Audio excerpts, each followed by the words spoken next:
এই যুবক হঠাৎ বাড়িতে পায় একটা কাঠের বাক্স। খুলতেই দেখে ভেতরে আছে প্রাচীন সিলমোহর। সিস্টেম স্ক্যান করতেই তারা শক, কারণ এটার দাম কমপক্ষে $30 লক্ষ। কিন্তু সমস্যা একটাই, আন্টির ঋণ আছে $2 কোটি। 30 লক্ষ একেবারেই সামান্য ডলার। সে দৌড়ে যায় সোজা পুরাতন জিনিসের বাজারে ভাগ্য পরীক্ষা করতে, কিন্তু পুরো বাজার তো নকলের আখড়া। এক দোকানে ঢুকে সে বলে, $30 লক্ষ দাম দিলে আমি এটা আপনাকে বিক্রি করব। দোকানদার রেগে বলে, এই আবর্জনা নিয়ে প্রতারণা করতে এসেছো এখানে? তাকে দোকান থেকে বের করে দিল। ঠিক তখনই এন্ট্রি নিল একজন আসল বিশেষজ্ঞ। সে বলল, এই ছেলে, জিনিসটা দেখি। এটা এক নজর দেখতেই তার মুখ ফ্যাকাশে হয়ে গেল। যুদ্ধরত রাজ্যে যুগের পাখি পোকা খোদাই সিলমোহর, মূল্য অপরিমেয়। সে বলল, এটার দাম কত চাও?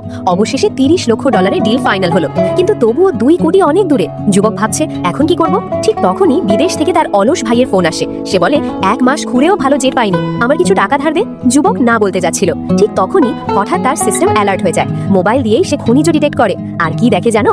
ভাইয়ের পাশেই লুকিয়ে এম্পায়ারের গ্রিন জেডের সুপার খনি। এখন তার প্ল্যান বদল। সে বলে, ধার না, $30 লক্ষ সব খনিতে ইনভেস্ট করে দিয়েছি। সে বলে, তোকে একটা প্ল্যান দিচ্ছি, খুঁড়তে হবে ওই জায়গায় যেটা আমি দেখাবো। ভাই রাজি। সে বলে, লাভ হলে 88% তোমার। ভিডিও কল অন করে সে লোকেশন সিলেক্ট করে। এখন এই খনিতে কি বেরোবে? আন্টির 2 কোটি ঋণ কি শোধ হবে? এম্পায়ার গ্রিন আসলেই উঠবে?